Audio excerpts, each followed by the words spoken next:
Question.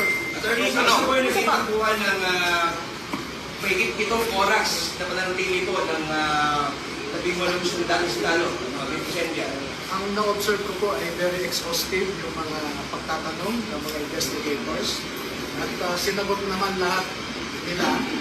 Pero hindi pa kami natapos. That's how in-depth the exercise was.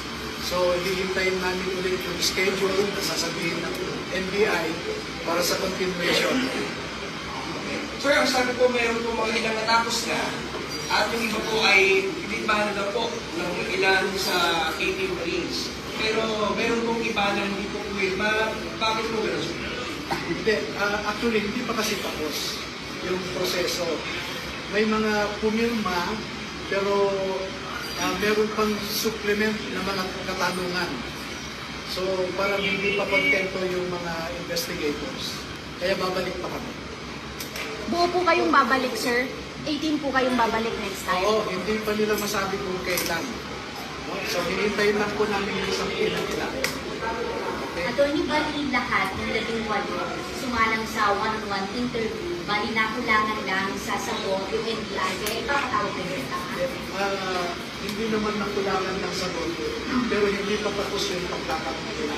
Pero sir, lahat ng 18 sumalang ano? Yes. Sabay-sabay po sila. Iba-ibang opisina, iba-ibang kwarto. Na-isolate ang bawat isa.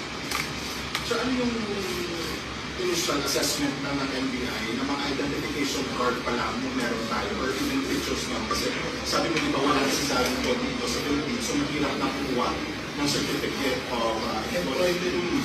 So okay naman sa kanila yun.